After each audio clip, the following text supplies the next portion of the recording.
Now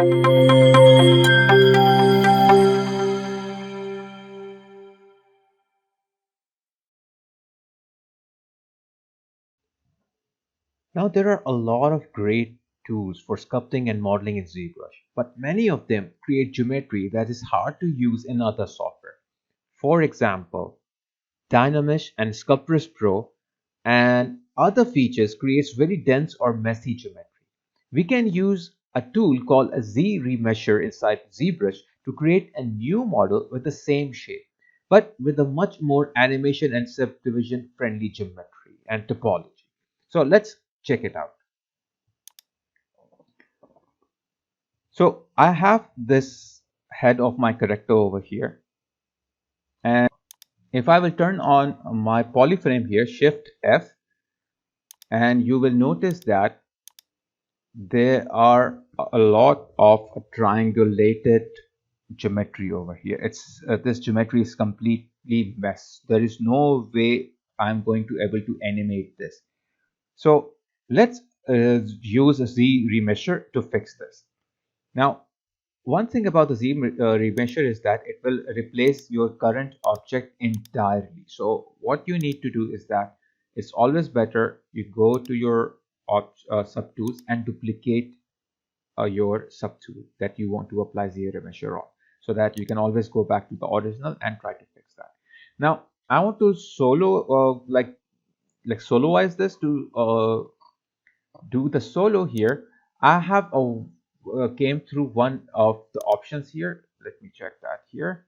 Okay, now usually whenever I want to solo this, I have to go to my solo mode and soloize this one. And other thing what I can do here is that instead of just going and clicking on the solo, I have one shortcut here which is quick click in document. So that I can, so for that option you have to go to preferences here and then go to edit, and here it says allow click to solo. So if I will turn this on and if I will click quickly on the screen, you can see that it will solo that subtool where I am. And if I were to unsolo it, I will just click it back. So I found this one very helpful. So you can do that also. So I want to just soloize it, so I can just click on it and it will soloize it. Otherwise, what will happen? It will interfere with all the other tools. Now I will apply the ZRemesher on it. So let's see how we can do that. So I have to go back to my geometry option here, and there you will see there is a ZRemesher option. Now here you will see that we have a couple of options here, and really the most important one is the target polygon, so which is here, and right now you can see by default it is set up to 5. So that means it's going to try to create about 5,000 polygons in the final result. Now this may or may not be what you want. For a lot of things I find that it needs to bring a little bit lower. So for just to experiment, I think we can keep it 2, or I think maybe 1 is also good. So just keep it 1, and let's try out here by just clicking ZRemesher. But before doing that, I will just change my material to skin shade so you can clearly see your like the frame over here, the wireframe. And let me press Ctrl W so that, or I will turn off my fill from here, so it will only show the wireframe and the white color here. Now as soon I will press the ZRemesher, so it's going to take a moment and calculate how it could be some new polygons will be there. Okay, so it take a little time because it usually calculates some new polygons. Okay, but it will create those new polygons in the same shape. So once it is done, we will be back on that. So you can see how quickly it has changed it. Okay, and it's actually not bad. It's definitely not a perfect mesh that you would use for animation, but it could be much better just for a still render maybe, or it could be good enough for a background corrector. Okay, but as you can see, it is better than what it was before. Now, one thing you have to keep in mind, the ZRemesher respects the symmetry. So if your symmetry is not on, your side, the topology on both of your sides will be not same. In this case, the symmetry wasn't on, so you can clearly notice the both of the sides, the topology is not same. So let me undo this, turn on my symmetry by pressing X on the keyboard, and then again I will press here to Z-remesh this, and let's see how we get the result. So now you can see both sides. Now the topology as we applied on X symmetry, the symmetry over here by pressing the X. So you can see now both sides are equally same. So if you have a symmetrical model, you probably want to make sure that symmetry is on when you run the ZRemesher. Now, oftentimes I like to run ZRemesher twice because sometimes there's some odd glitches in here I don't see some of those odd glitches here, but you might get that. So it's a better you can run the ZRemesher twice, because the next time you will run, it will come out, it might come out like better than before. So I can just press here ZRemesher again, and you can see this is better than before. So this is how you can get a nice uh, like a topology here.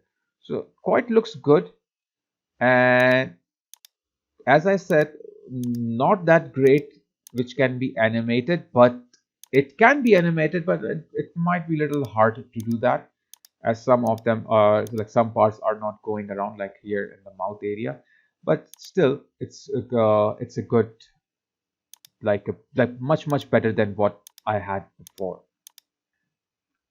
Other thing that you can do is that you can create your own guides for Z-remeshing it. Okay, how you can do that? There is a brush which is a Z-remesher brush. So if I will press B on my keyboard, okay, and Z on my keyboard, you will see I have a brush Z-remesher guide. So BZR. So if I will press R, I will get this. Now here, what you can do is that simply you can create a curve on your screen just like this and make a guide.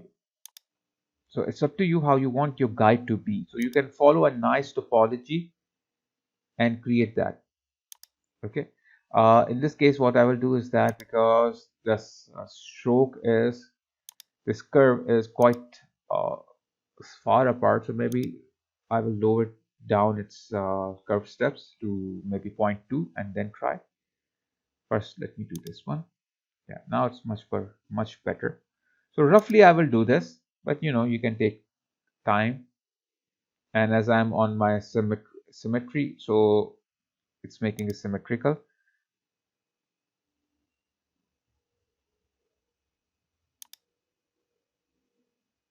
Okay, so this side is also done. So this side is quite faded, but don't worry, it's just like the viewport and those kind of things. Still I could do like a better one, but for the sake of this project, this is fine. Now if I will Z-remesh, notice how the topology will change. So now you can see that it's much better. It's following the guides which I created before, and this can be easily animated if you work a little bit more on it. And oops, I think next time it will not run fine, but looks quite good, easily animatable. So you can use these guides to create your own topology, and it will follow that and do this kind of insane crazy work. Now there is one more interesting thing. Let me do one thing. Let me just undo this whole process to go back to my crazy chaotic uh, mesh here. There's one more interesting thing about ZRemesher, and that is the fact that you can keep groups. So what I will do here, I will just create a mask around his face and then convert that into a group. But for that, I have to turn on my fill so I can see the group here. I will press Control, make a mask around his mouth. And here I will press Control W, so it will become a group. Okay. So now what will happen is that if I will go to my ZRemesher and click on Keep Groups, and I will start Z-remeshing this. Let's see what happens. Now you will see here, you will notice that when I selected the keep groups, what it did is that it only created a new polygroup in that same shape area. Okay, and also it has created an edge loop trying to follow the border of this polygroup. Okay, so you can see that how it is being done. Let me do one more thing here. Let me go a little bit more crazy this time and make a bigger one. Okay, so we can see much more clearly, and Control W, and maybe I will do something here. Okay, Control W here, and now I will move the mask, remove the mask, and you can see I have one like 1, 2 and 3 polygroups here. Now let's try and see what happens. So like I said, what it do is that it orient the edge loop to try to follow the borders of the polygroups that you define, and you can see that how the polygroups are there and how the polygons topology is generated with that. So in some cases maybe it will work, some cases it will not work, but usually I not use this option. So you might have noticed that this is a little bit trickier to get a good result. So I don't always use like this like polygroup stuff. Okay. Now every once in a while it works good with other options, just like the the Z like a ZRemesher guide brush. Okay, which we worked at. So you can try creating that keep on pressing this. Every time you do that you will get a different result. So that's one thing you can do, but it's not always you will get a good result. Maybe you will not get a good result. That could be also like a outcome of it. But in short, it might not every time it will not be like satisfactory. So it's a little hit or miss whether you want to use it or not. So I hope you have understood about the ZRemesher and the use of it. So if you have enjoyed my video, please click on the like button, and I will be uploading new lessons, tutorials, live sessions, and full courses along with other useful videos. So don't forget to click on the bell icon also so you can get all the notifications. I will highly appreciate if you will give shout out to my channel on your social media account, which will help me to get more subscriber, and this will motivate me to create more and more and more content for you all. So guys, thanks a lot for your support, and please continue supporting me, and take care of yourself till we meet for the next lesson.